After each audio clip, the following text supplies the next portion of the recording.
I'm going to introduce you to this episode of the life of Riley, and this is Riley. Riley's my 4-year-old Lusitano gelding. So the idea here, I've had Riley since he was about 7 months old, and between then and just a few months ago I would handle him on and off and just develop him to all the fundamentals that he would need to be a riding horse. So let's see, just 5 months ago he took part in a 2-week course we did where he was the demo horse for the starting of a young horse.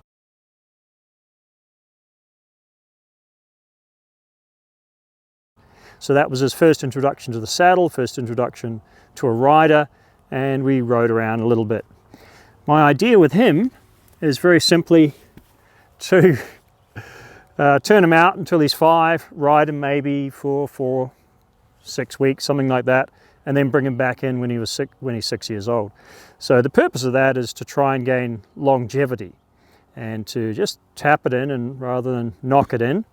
And we now have a pretty good understanding that most horses are not physically developed enough to carry a rider easily until they're about that age, about 6 years old. So we do a little, but not too much. I know a lot of people do it differently. I also know that for generations before us in various cultures, they wouldn't think to start a horse before it was 6. So it's not a new idea, it's not one I've made up. So in the meantime, I have this very nice horse sitting in the paddock, not doing anything, just waiting for me to get round to riding him again. So we've done some of the basics, some of the fundamentals here. What I'm planning to do this winter is prepare him for Liberty. So that's the journey I'm going to ask you, if you want to join us on. The Life of Riley, the Liberty chapter. Okay, so Riley and I are going to embark on a Liberty journey together, but it's not going to start at Liberty. I'm going to try and do this in the simplest way possible, which would be to build on things he already understands.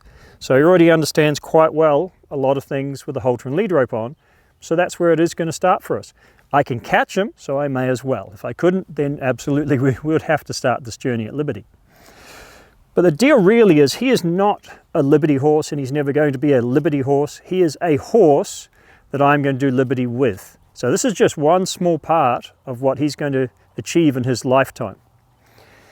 And what we aim for in our foundation program is that everything is congruent. Everything we do helps something else we're going to do or are doing. So here, before I get going with getting into teaching him Liberty, there are certain prerequisites that I've already taught him that I want him to understand. I'm going to use this as a tool or something very similar to it. So the first thing is he needs not to be fearful of it. Fearful of me holding it, fearful of me moving it, fearful of the sound. What I really want is for him to be sensitive to it, but confident with it. You know, when I started this style of horsemanship, which was last century, a little while ago now, we used to talk a lot about desensitizing horses, but it's really, we misused the word. Okay, the understanding was probably the same, but we misused the word. It's not really about desensitizing them. We want them to be sensitive, but confident. We're just building their confidence. So he will be sensitive to this, and he is a Lusitano, kind of medium-spirited, hot-blooded horse, this particular one. I have a hot-blooded Lusitano as well, and I have, by that I mean a high-spirited, very hot Lusitano, and I have a kind of a low-spirited Lusitano as well, so a low-spirited, hot-blooded horse. So at the very minimum, he needs to be okay with the tools we're going to use. He needs to be okay with the sensation of them, the motion of them, the sound of them, and this is going to be particularly something we use at Liberty. So that was really our first deal.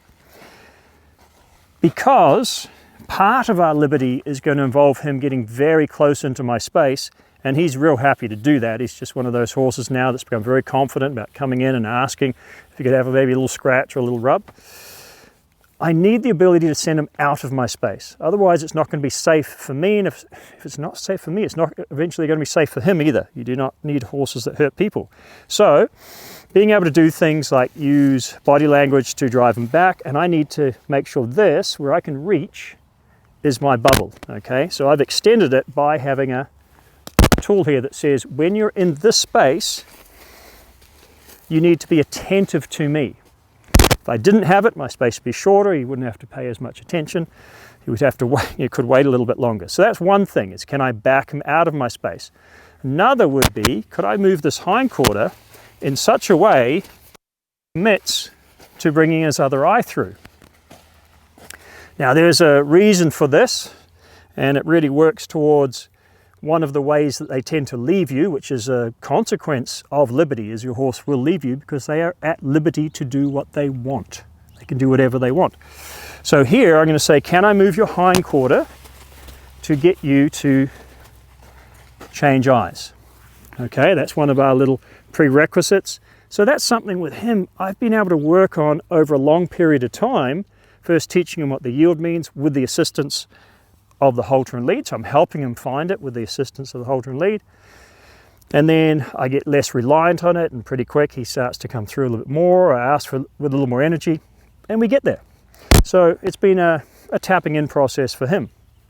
Now, talking about tapping in, we'll gain his attention. Can I move his forehand? At times he's going to have this forehand very close to me.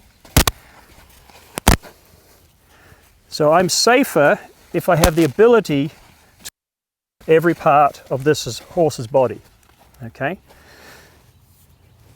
Now once we have basic body control, then we can start thinking about the specifics when it comes to liberty.